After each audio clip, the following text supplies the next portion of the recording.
Hello and welcome to Archvelder's Hacks with Archvelder and his amazing hacks.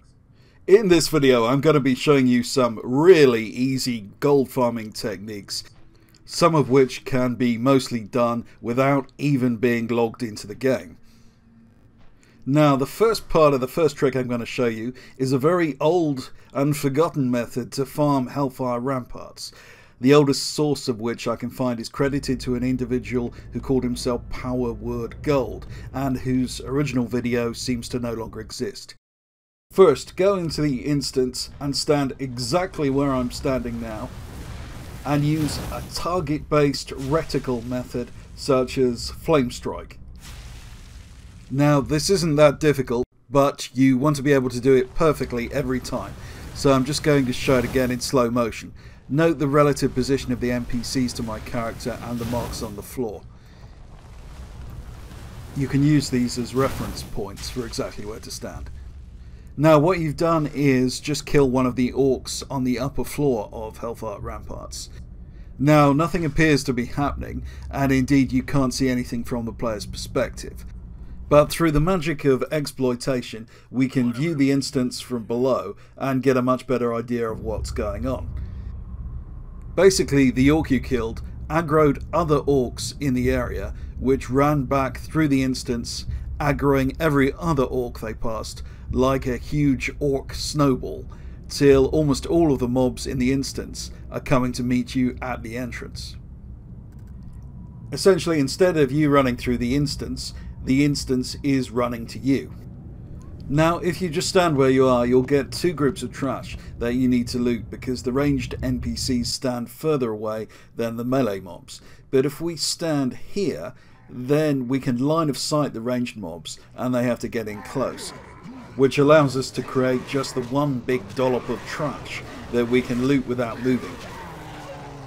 Now you can just use this trick to farm the dungeon in a really lazy way without bothering to run through the instance. But I've discovered a different approach which allows you to turn this into quite a profitable raw gold farm. Now as you can see, I've just taken my priest into the dungeon, and exactly as with the mage, you aggro all the mobs by targeting the upper tier of the instance, then log in on a preloaded secondary client. Note this is not multi-boxing. You do not need a second account to do this. I'm logging in on the same account. You can see both my mage and my priest are on this account. Now I'm going to log in on my mage, and again I'm going to pull the whole instance. Then I switch back to my first client and log in again, and again log in on my priest. Now the whole time you were setting things up with your mage, the mobs were running around the priest's version of Hellfire Ramparts and are now ready for killing and looting. And finally, once you've done that, log on to your mage and do the same thing.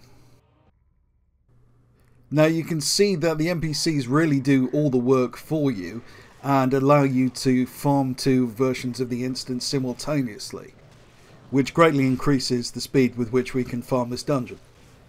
In this video I just used two characters because it gets hopelessly confusing from a viewer's perspective if you use more than that, but it's quite easy to use 3, 4 is doable, maybe 5 if you really want to push it. Now if you vendor everything you loot, you'll make about 80 gold per run, and then you multiply that by the number of characters you're using. It's possible to make over 200 raw gold per minute doing this, which is more than any raw gold farm. But the problem is you will hit instance lockout very quickly doing this. So unless you're farming for a short period, you'll need to do something else for the rest of the hour. Fortunately, you are very close to the Throne of Kil'jaeden, which has one of the best world farming spots in the game for primal fires. I've also found Void Ridge in Hellfire Peninsula quite profitable for farming modes of Shadow. Now you can try selling the bind and equip gear you get from Hellfire Ramparts on the auction house. You'll see estimates like 100k per hour thrown around about this, and what people really mean is if you put it on the auction house for months and months, then eventually you'll get some sales which will average out to 100k. It's It's all a bit misleading and deceptive, and YouTubers tend to get punished for making that type of claim. That said, if you keep doing this for long enough, you will eventually get a decent chance at one of the rare Burning Crusade world drops, and those items can be really valuable, and they certainly are worth putting on the auction house. The second farm I'm going to show you is insanely simple. Go to this location in Elwyn Forest. If you're Alliance, do this in war mode, as you'll get less low-level players interfering with what you're doing. If you're Horde, do it with war mode off. Now you see this goblin here coming out of the house. When you attack him, 3 bodyguards will spawn. Both the bodyguards and the goblin drop typical Elwyn Forest loot. The goblin respawns after only 15 seconds.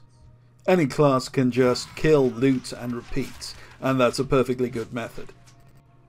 But you can do this a lot faster if you use a hunter, and you can use a class trial hunter if you don't have one. Move up close to the goblin as it spawns, and this will aggro the goblin and cause the bodyguards to spawn in turn. Kill the bodyguards, but don't kill the goblin just yet.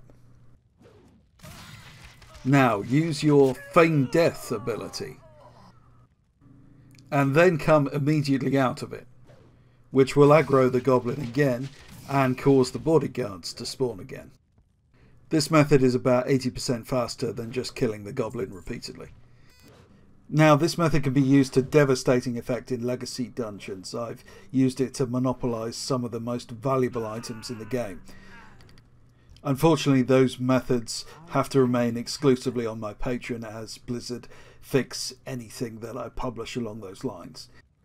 This, by contrast, is just a really nice transmog farm, where you can pick up items in the 3,000 to 10,000 gold range. They'll take a while to sell, but this farm is both very easy and relaxing. The final farm I'm going to show you is in Orkindoon in Terakar Forest, and we're going to the dungeon Shadow Labyrinth. For this farm you'll need a character with some kind of minion. Hunters and warlocks work very well. In theory a frost mage should also work well, though the mage elemental is legendarily stupid. Walk to the middle of the entrance chamber and use the following macro. That's /TARBL. This will target the second boss in the instance, Blackheart the Inciter.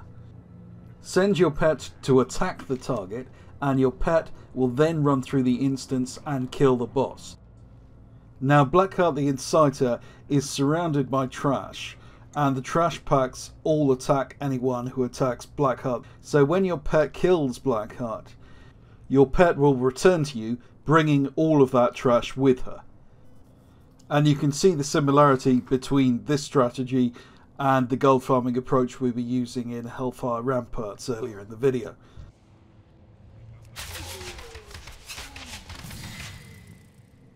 As with Hellfire Ramparts, you can use this approach on multiple characters simultaneously. The raw gold from this approach is slightly less than with Hellfire Ramparts, but you might want to do this for a number of reasons. Firstly, the items that tend to drop are a bit more interesting from an auction house perspective. You get items like Fell Armaments, which boost reputation and are desired by completists. Secondly, you'll want to do this on a character with a mining profession, because there's a node near the door. Mostly it will spawn as adamantite, but sometimes it spawns as corium, which makes for a really nice additional bonus. Corium being the most valuable ore in the game. Finally, the transmog items tend to be a little more unique. Now, all these farms are fun and interesting, but bear in mind the real value is in the meta here. The basic techniques in this video have lots of applications beyond the farms I've listed, and can sometimes be used to game-breaking extent. A lot of that content is on my Patreon if you're curious, but if you can't afford that, or are just not interested in joining for whatever reason, It is worth thinking about these techniques and trying to apply them in different situations. If you do that, I guarantee you will, sooner or later, find something amazing that no one else knows about. And that's a really good feeling. So there's the video. If you liked it, why not subscribe and ring the notification bell, because trust me, you don't want to find out about some amazing exploit I've uploaded the day after it gets fixed. To make doubly sure of that, you might also want to sign up to my Twitter. I also drop hints on Twitter about things I can't discuss publicly. Thanks for watching. This has been Archvalder.